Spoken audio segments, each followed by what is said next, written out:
So today I'm going to show you how to make chicken mushroom spinach Alfredo.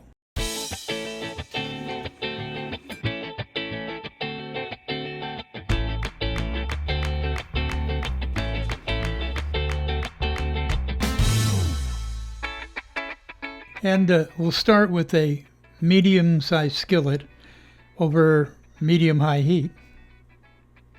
Add about 1.5 tablespoons of olive oil. Let it get really hot and then swirl it around in the pan just a bit. Now lay a couple of flat chicken cutlets in the pan. You can buy them like this in some markets or just butterfly a boneless breast and pound it out a little to about 3/8 of an inch. Season with a little salt and fresh cracked black pepper. Cook for about 3 minutes and then check. Not quite yet. Now give them a turn and let them go another 3 minutes or so on the other side. Remove them from the pan to a plate and keep warm.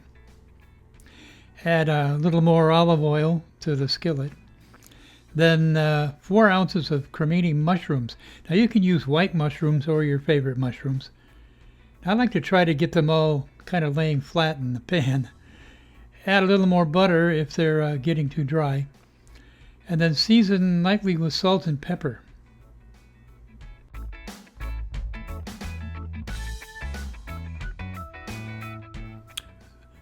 Oops, hang on to that pan and stir with your wooden spoon. Try to turn them all over to brown on both sides. Add a little more butter. Then add a 1/4 cup of diced shallots. Saute for about 4 to 5 minutes. Make sure you don't let them burn. Make a little space in the middle of the pan and add 1 minced garlic clove and cook for just another 30 seconds. You don't want to burn that either. Then a pinch of red pepper flakes and stir for just a few seconds. So now it's time to deglaze that pan with 1/2 cup of white wine. Bring it to a simmer and using your wooden spoon, scrape all those nice brown bits called fond off the bottom of the pan. That's flavor, gang. Oh, and don't forget to cover your cooked chicken with foil like I did. Now to the hot pan, add about 1/2 cup or maybe a little more of chicken stock. Bring to a simmer again, stirring occasionally. Remove your chicken over to the cutting board. Believe me, I swear that's what I did. Take my word for it.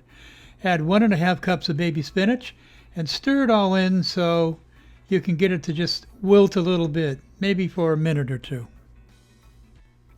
Pour in 1/2 cup of cream and over kind of low heat, let it heat up, maybe for about half a minute. Then add 2 to 3 tablespoons of grated parmesan cheese. And of course, give it a good stir so everything gets real nice and friendly. Now, with the cooked pasta sitting next to the skillet, by the way, I use bucatini here. They got little holes in the middle of it. Now, with any luck, I can toss this thing a couple of times. So, not too bad. But back to the tongs to mix it up really nice. Okay, let's plate this thing up. Chicken spinach mushroom Alfredo. This is much lighter than a regular Alfredo pasta dish. There's a lot less cream in it and a little more stock. Try to get it divided up, the mushrooms and the spinach evenly. Then a little fresh sliced basil leaves called chiffonade. Then your sliced chicken that you were keeping warm somewhere. You were keeping it warm, weren't you? Now, turn the plate around for the camera. Clean it up a little bit with a towel. And then add some fresh grated Parmigiano Reggiano. Or is it Parmigiana? It doesn't matter. Chicken mushroom spinach Alfredo. Hey, thanks for watching. And please hit subscribe. It doesn't cost anything. And the like and the bell buttons. And we'll see you next time.